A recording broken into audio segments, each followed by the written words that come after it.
Notre invitée aujourd'hui pour parler de la situation sécuritaire mais aussi de l'impasse politique, la ministre haïtienne de la Justice et de la Sécurité publique. Et puis comme chaque jour l'actualité des Outre-mer, on verra que les professionnels du tourisme de proximité sont mécontents en Guadeloupe, Benoît Ferrand. Eh oui, car il n'y a pas d'eau dans les gîtes, et un touriste qui n'a pas d'eau, c'est un touriste qui s'en va et qui demande à être remboursé. Nous entendrons tout à l'heure la colère de la présidente de la Fédération du tourisme de proximité. À tout à l'heure. Port-au-Prince, 89.3 FM.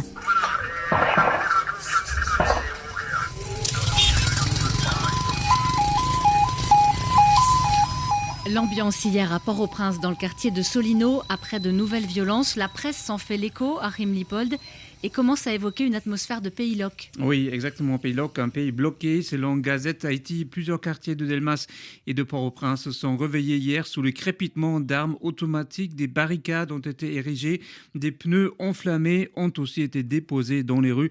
Depuis quelques jours, la tension monte d'un cran. Les attaques du gang de Bel-Air contre le quartier de Solino ont repris depuis dimanche, précise le journal. Toujours d'après Gazette Haïti, des milliers de résidents ont quitté leur maison pour éviter d'être victimes des gangs. Ils sont partis en motocyclette ou à pied avec des sacs chargés de vêtements et de matériel sans savoir où passer la nuit, écrit le quotidien. De son côté, le Nouvelliste précise que le quartier de Solino a subi effectivement un nouvel assaut du gang de Bel-Air. Les riverains et les policiers tentent de résister, mais les bandits sont trop nombreux. Selon le journal, la situation est devenue chaotique avec des personnes blessées et peut-être aussi des personnes mortes à l'intérieur des maisons. Devant ces attaques qui durent depuis plusieurs jours, la police a annoncé hier le déploiement des forces spécialisées dans le quartier de Solino. Tout ça, c'est à lire dans le Nouvelliste. Et la presse haïtienne appelle aussi Achim les autorités politiques à sortir de l'autisme. Oui, dans son éditorial, le journal Le National déplore une situation où l'élite politique est plongée dans l'autisme et ne se préoccupe au fond que de se garantir des positions devant leur donner accès à des privilèges dans un pays à bout de souffle qui ne tient debout que grâce à l'héroïsme de ses populations de l'intérieur et de l'extérieur. Selon le journal, la monnaie nationale qui se délite ne fait sujet d'aucun débat. L'environnement est le cadet des soucis de nos politiques. La santé, l'éducation et les autres secteurs ne connaissent de timides avancées que grâce au dévouement de quelques rares personnes du système qui essayent contre vents et marées d'empêcher le naufrage. Et le national de conclure, il est temps, plus que temps, qu'on arrête cette comédie des intérêts individuels qui, en nourrissant et répétant des crises perpétuelles, ne font que clouer notre cercueil. Allons-nous accepter qu'Haïti, notre pays, continue à être entre les mains de gens incapables d'avoir du cœur, de l'intelligence et de l'imagination pour saisir notre réalité à bras le corps? L'éditorial du National. Achim Lippold, revue de presse consacrée donc à Haïti. La situation dans le pays inquiète à l'étranger. On attend toujours la décision de la justice kenyane. Elle doit se prononcer dans une semaine en principe sur la constitutionnalité du déploiement de policiers en Haïti. Cela marquerait le début de la mission multinationale de soutien à la sécurité sous la houlette donc du Kenya. Mais pour l'instant, cette force, elle manque encore de fonds et d'effectifs. Alors l'Organisation de la francophonie a tenté de mobiliser la communauté internationale hier lors d'une réunion à Paris. La ministre haïtienne de la Justice et de la Sécurité publique avait fait le déplacement. Émilie Prophète-Milcé répond aux questions de Stéphanie Schuller. Bonjour Madame la Ministre. Bonjour. Selon un accord signé le 21 décembre 2022 par le Premier ministre intérimaire d'Haïti et certains partis, la transition politique prendrait fin le 7 février 2024. Est-ce que Ariel Henry et son gouvernement, dont vous faites partie, quitteront le pouvoir le 7 février prochain ? La loi, la Constitution ne fixe pas un terme au mandat d'un Premier ministre. Ariel Henry est un Premier ministre qui gouverne un gouvernement de transition et là, tous les efforts sont faits actuellement en Haïti pour élargir ce gouvernement, pour parvenir à un climat plus stable, plus consensuel et les efforts continuent d'être faits et j'espère que si d'ici au 7 février, nous n'obtenons pas encore ce grand gouvernement d'unité que nous souhaitons, que nous appelons de nos vœux, le Premier ministre Ariel Ariel Henry va pouvoir y parvenir soit en mars, soit en avril. Je vous pose cette question, Madame la Ministre, puisqu'à l'approche de cette date du 7 février, comme vous le savez, il y a une sorte de tension qui monte en fait dans certains quartiers de Port-au-Prince, mais aussi dans des villes de province où on voit à nouveau des barricades dans la rue. Ça nous rappelle les précédents épisodes de Pays Loc. Est-ce que cette configuration pourrait rendre plus difficile un futur déploiement de cette force multinationale qu'on attend en Haïti ? Non, mais justement, c'est parce que la force, elle tarde à arriver qui fait que nous avons tous ces troubles à l'ordre public qui sont orchestrés par des gens que nous connaissons.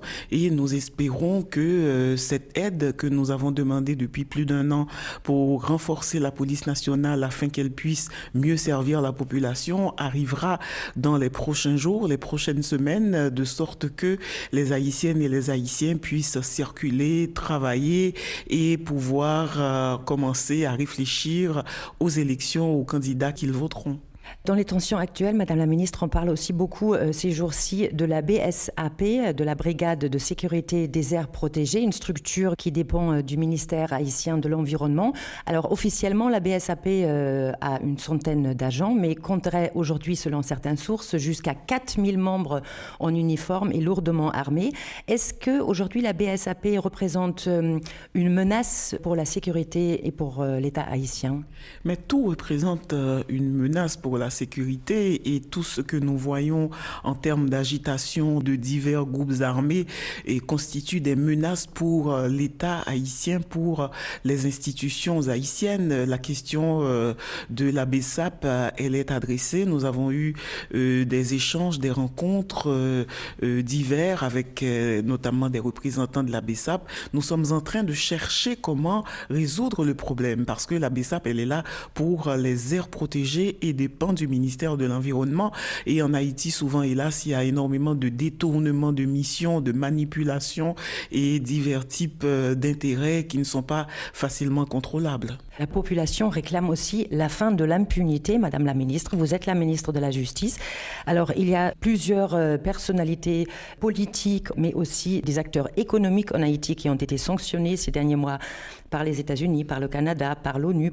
Qu'est-ce que prévoit de faire la justice haïtienne ? Ces personnes-là vaquent librement à leur occupation en Haïti. Est-ce qu'il est prévu de les poursuivre en justice ?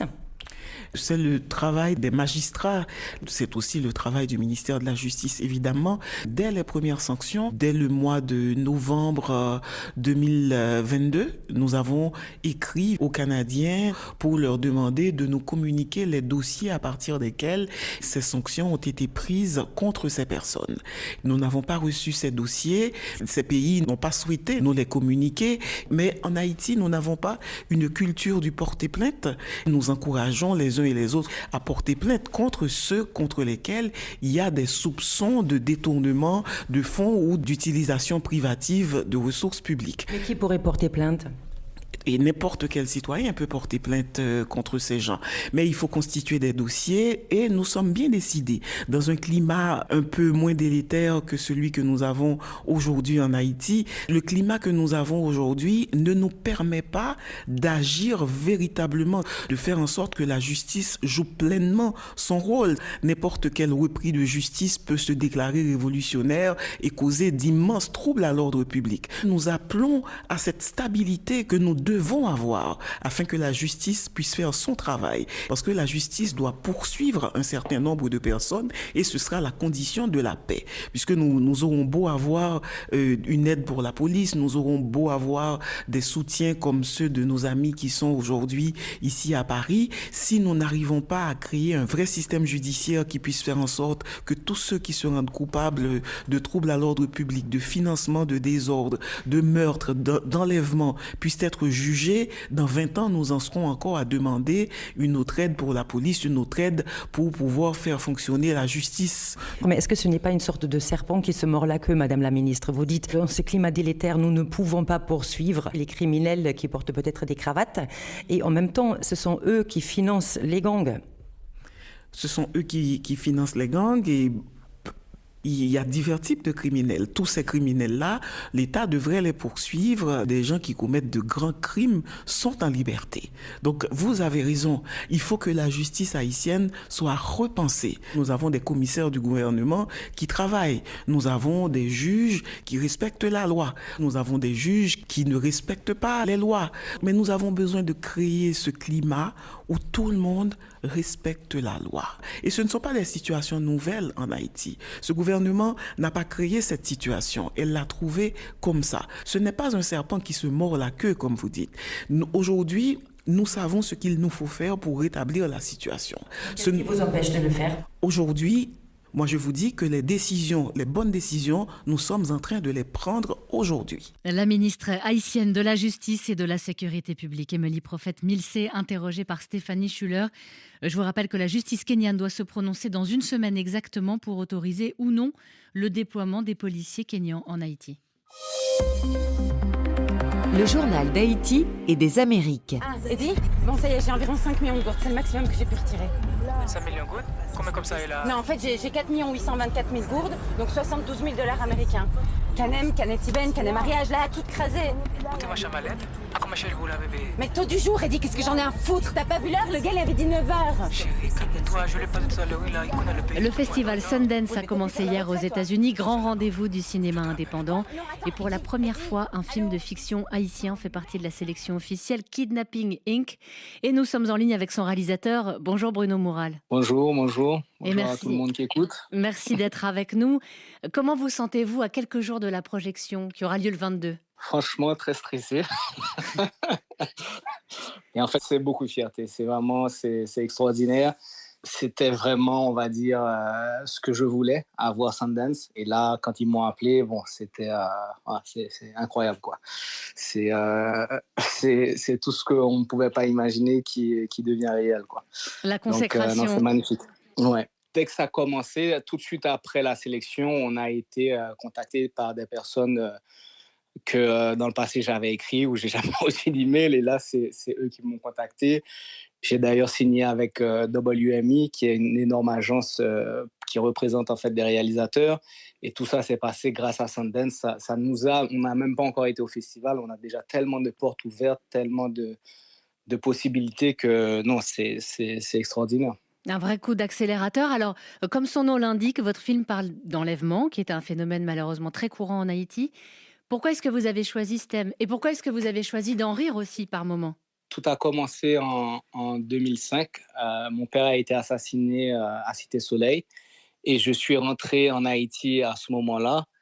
Haïti était déjà dans une période très difficile où il y avait énormément de kidnapping. Et je restais souvent avec mon frère, et c'est là où on a commencé à dire que peut-être que ce serait intéressant de parler en fait de ce qui se passe. Et on a commencé à recueillir pas mal d'interviews de personnes qui ont été kidnappées. Et très souvent, ces gens racontaient ça avec un certain humour. Et c'est quelque chose que j'ai remarqué aussi souvent chez les Haïtiens, c'est peut-être ce côté de résilience où on passe en dérision, où on met un peu d'humour pour pouvoir rendre les choses un peu plus vivables. Alors, il y avait un véritable engagement de votre part aussi, puisque le film se déroule à Port-au-Prince. Comment s'est déroulé le tournage ? Le tournage a été très long. Avec une très mauvaise préparation, on a commencé le tournage en été 2019, avec toutes les choses qui n'étaient pas encore prêtes. On a terminé un tournage après, je crois, 40 jours de tournage. On n'avait même pas terminé la moitié du film. Je n'avais pas les moyens financiers de continuer à tourner. Et puis, quand on a pu redémarrer en janvier 2021, on était très incertain. D'ailleurs, vous avez même été parfois dépassé par la fiction, puisque plusieurs techniciens du film ont été kidnappés. Exactement. Donc, c'est justement à cette époque-là, donc janvier 2021, on a redémarré le tournage. Subitement, on a dû délocaliser un lieu de tournage pour justement des questions de sécurité. Je voulais tourner en ville à Port-au-Prince, et on a déplacé pour Jacmel, qui est dans le sud. Tout s'est bien passé. Et en retournant, on était un cortège de 19 voitures, une voiture de police devant, une voiture de police derrière. On a été intercepté par un gang qui a kidnappé trois personnes de notre équipe, 2 Dominicains et un Haïtien. Et ils sont partis aussi avec un camion et le groupe Electro. Et on va dire que là, on a quand même perdu une grande partie de notre équipe. Beaucoup de personnes ont eu tellement peur qu'ils sont partis, dont les Dominicains. Et quand ils sont arrivés en République dominicaine, ils ont commencé à en parler à la presse. Ça a fait un tollé, c'est monté jusqu'au président dominicain qui a carrément menacé de venir les chercher en Haïti. Donc le truc a pris une ampleur où le gouvernement haïtien a dû aussi rentrer dans l'histoire. Et c'est eux finalement qui nous ont dit, bon, arrêtez de parler avec les gangs, on va négocier l'histoire directement. Et c'est eux, au bout de 8 jours, qui ont réussi à les faire sortir. Et j'ai une dernière question, Enfin. Bruno Moral. Au-delà de ce tournage, quel est l'état du cinéma haïtien aujourd'hui ? Bon, là, franchement, je pense qu'un film de fiction est très difficilement réalisable en Haïti. Je vois quand même que beaucoup de jeunes, d'autres réalisateurs qui arrivent à faire des petits courts-métrages. Et ça, vraiment, c'est un gros coup de chapeau pour mon équipe et toutes ces personnes qui continuent à travailler. Puisque moi, je suis actuellement basé à Miami avec le désir très fort de retourner en Haïti dès que possible. Merci beaucoup, Bruno Moral. Alors, on vous souhaite bonne chance. Donc, la projection, ce sera le 22. Et puis, on attend de voir ce que donnera donc cette sélection officielle. Merci beaucoup. Merci beaucoup, Anne. À bientôt. Dans un instant, nous retrouverons nos confrères de La Première pour l'actualité des Outre-mer. Et ensuite, Littérature sans frontières. Catherine Fruchon-Toussaint reçoit aujourd'hui l'historien français Michel Pastoureau pour parler de son dernier livre consacré au célèbre roi Arthur du Moyen-Âge. Le journal de l'Outre-mer. Bonjour Benoît Ferrand. Bonjour Anne. Des clients privés d'eau dans des gîtes et donc des clients très mécontents. En Guadeloupe, la Fédération du tourisme de proximité tire la sonnette d'alarme. Eh oui, un touriste qui n'a pas d'eau, c'est un touriste qui s'en va et qui demande même à être remboursé.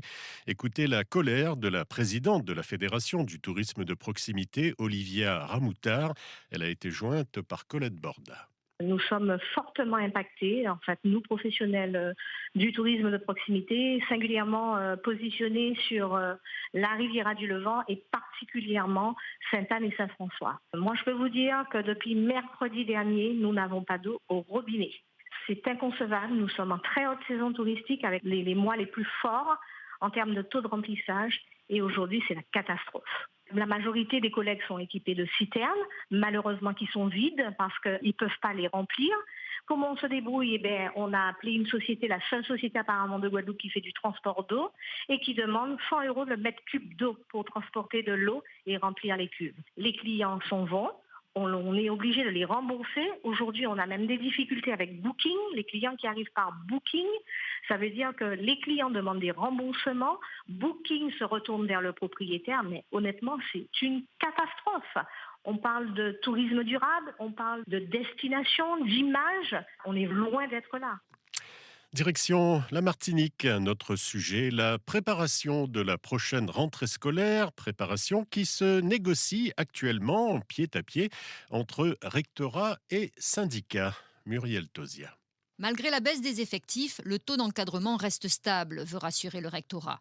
Chaque année, depuis 8 ans, la population scolaire baisse à chaque rentrée et à chaque rentrée, le rectorat annonce la diminution de postes. Un scénario qui se répétera en septembre. Les prévisions misent sur 200 élèves en moins pour le primaire, 600 pour le second degré. Avec en face le retrait de 55 postes au premier degré et de 60 en collège et lycée.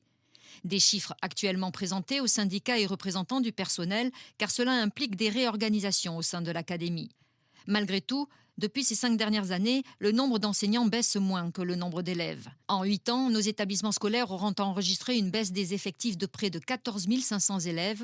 Reste à savoir si d'ici la rentrée 2024, les syndicats auront la même lecture, eux qui dénoncent chaque année ce calcul d'équilibre purement comptable. Et puis, nous vous parlions hier de l'impatience de Serge Letchimy, le président de la collectivité territoriale de la Martinique. Eh bien, impatience qui a, semble-t-il, payé, puisque le président de la République, Emmanuel Macron, a enfin désigné hier les 2 personnalités qualifiées chargées de rassembler l'ensemble des demandes d'évolution statutaire des départements d'outre-mer. Ils s'appellent Pierre Egea et Frédéric Montlouis Félicité, et on aura certainement l'occasion d'en reparler. En attendant, bon après-midi, bon week-end Anne, à lundi. Merci Benoît.